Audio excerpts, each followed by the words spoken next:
Hey, good morning, good afternoon, good evening. My name is Matthew Bonig, and this is another edition of the CDK Releases video series. This is a special one because it is version 2.22. It's the year 2022, and this is the second edition of the video series. So I hope you're liking them. Let's get right into it. So first off, this is a pretty small release, just a few features. This will be going through it pretty quick. We are going to cover 2.22.0 as well as the V1 release there. So first off, we've got a small change to AWS Cognito. So when we're sending emails from a verified domain, the email address does not need to be verified. So this was an issue originally opened up about 22 days ago. And if we take a look at the code changes in here, we're going to see that there was a small little check that was added in that said that if we're sending out an email or we're setting this up from a verified domain that was set up well, then we don't really need to do that extra check and configuration. So a little quality of life improvement there, nothing too major. Next up, we got a change to EKS. In this case, we can add annotations and labels to service accounts. So always a good one to be able to additionally label and annotate your stuff.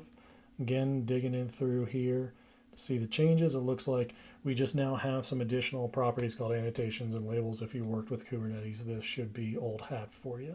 Looks like on the CloudWatch L2s, we now have a dashboard ARN being exposed. Super simple change here. Looks like they just make this publicly available. If you need that dashboard ARN, now you don't have to make it yourself. They'll make it for you.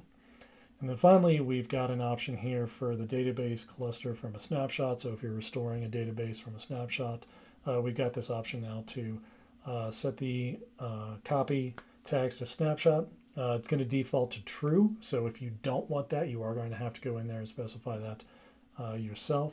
But otherwise, we'll just copy these things over. And this looks like it's pretty much just a feed right down through to the underlying base class there. So that's it. Nothing too much on the new features front. If we go and we take a look here, we've also got a change in v1.154. They cover most of the same things. A few additional changes though. They get to also get the dashboard name exposed. And there is a change to Redshift and to service catalog. So we didn't see those in the V2. At least I don't recall seeing those in at least the previous release. So a little bit of a difference there if you're on version 1 of it. Let's continue on looking at the bug fixes. So in the tooling front, there is a change to the Jsii tool chain. So if you're going to be building constructs, third-party constructs, you might be using this Jsii superchain image. Small little change there to handle cases where your local user and the user of the Docker container weren't lining up quite right.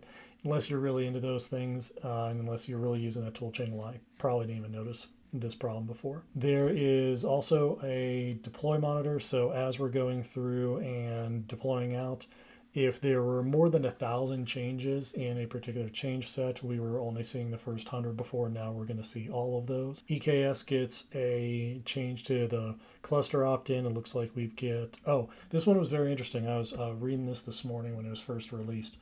There is an issue coming up with Kubernetes and the EKS clusters and the kubectl Lambda layer getting a little bit too big apparently. So they've actually rolled back the support for version 1.22. Hopefully that'll get squared away in the future and we'll see that support come back in, but that was actually a reversion of an earlier change.